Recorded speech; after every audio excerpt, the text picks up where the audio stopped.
Hey guys, and welcome back to the channel. Today we're going to be looking at the top 10 most expensive art pieces. Before we start, I want you to hit that red subscribe button so you never miss out on any of our videos. Let's get right into it. At number 1, Salvator Mundi by Leonardo da Vinci at $450 million.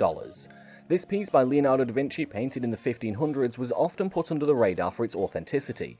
The art world is still divided whether it's da Vinci's real work or the work of one of his skilled students. Regardless, it fetched a hefty $450 million at a Christie's auction in 2017. The piece was bought by the Crown Prince of Saudi Arabia, His Highness Sheikh Mohammed bin Salman Al Saud, through his Minister of Culture. The painting was due to be displayed at the Louvre Abu Dhabi, however it was later cancelled. It's rumoured to have been held up on a Saudi prince's yacht and reserved for display at Saudi's very own future cultural centre Al Ulu, according to the Wall Street Journal. This amazing depth and inspires you to think about a person. It feels like an apparition, It's there and it isn't, almost like a ghost. At number 2, Interchange by Willem de Kooning at $300 million. Painted by Dutch-American abstract painter Willem de Kooning, Interchange was one of his first abstract landscape works. In September 2015, it was sold to Kenneth Griffin, CEO of hedge fund Citadel, for $300 million. It is currently on loan at the Art Institute of Chicago. Griffin is also reported to have bought a Jackson Pollock art piece in addition to this one. Perspective of what de Kooning has been before. He's using deep colors, but also the pale one. He's using the knife, but also the brush. He's using drips and thick impasto. He's really using absolutely everything. At number 3, The Card Players by Paul Cézanne, estimated between $250 and $300 million. Paul Cézanne painted the card players during the point where he was most acclaimed. The buyers of the piece were the royal family of Qatar in 2011. There are 4 other pieces titled the same, but they are placed at the Metropolitan Museum of Art, the Musée d'Orsay, the Courtauld and the Barnes Foundation.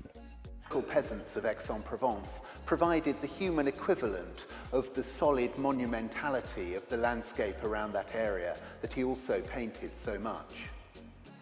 At number 4, it's Nefer Farah Popo by Paul Gauguin, almost $300 million.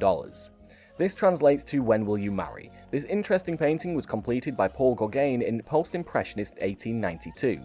It features 2 women from Tahiti, where Gauguin spent some time. It was reportedly sold to Qatar's royal family in 2014. At number 5, Number 17A by Jackson Pollock at $200 million. Jackson Pollock is one of the most famous abstract expressionist painters of all time. His painting Number 17A was bought as part of a deal with the David Geffen Foundation and Kenneth Griffin, who also bought Interchange. The total deal cost him $500 million. Number 6, Violet, Green and Red by Mark Rothko at $186 million. You don't really need a picture to envision this painting, as the title is self-explanatory.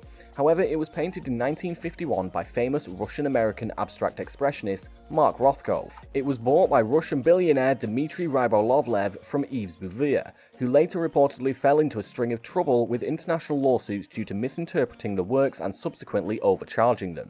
This painting, sold to Rybolovlev, was originally bought for roughly half the price, with Bouvier pocketing the difference. At number 7, Wasserschlangen 2 by Gustav Klimt at $170 million.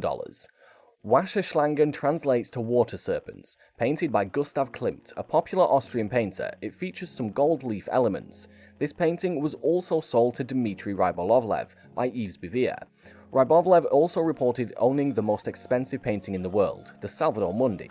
This painting originally belonged to a Viennese silk factory owner, but was later seized by the Nazis and then finally to Gustav's alleged illegitimate child, Gustav Yusicki, before it was sold. At number 8, The Pendant Portraits of Maerten Soelmans and Oop Jen Koppit by Rembrandt van Rijn at $180 million. The couple portrait of Soelmans and Koppit were painted by Rembrandt in 1634 during their wedding. These paintings were his first full-length portraiture works. The painting is currently hung at the Rijksmuseum and is co-owned by it and the Louvre. It used to belong to the Rothschild family. They are always displayed together and have never been separated, even though they shuttle between both museums. At number 9, Les Fins d'Alger, version O by Pablo Picasso, $179.4 million. This unique painting by Pablo Picasso was bought by the Qatar royal family in 2015. This version is one in a 15-piece collection owned by the Gans family. The picture is representative of Algerian concubines in their harem, with a hooker used to smoke hashish or opium. This particular painting is considered the masterpiece in the series. Christie's calls this painting a phenomenon, with its references to Cubism, a response to the artist Delacroix's work as well as an echo of Matisse's work. It's almost considered a new style of painting. And at number 10, Nukush by Amedeo Modigliani at $170 million. Sold in 2015, this particular nude painting was first shown to the public in 1917. After a few hours of its debut, the French police had to intervene as it was termed as obscene by many visitors. It's just one of a collection of popular nude paintings by Amedeo. It was sold to the Chinese billionaire Liu Yiqian for $170.4 million in 2015. And that's all for this video, guys. I hope you liked it. If you did, make sure to hit that like button and subscribe to the channel so you never miss another amazing video from us. Until next time.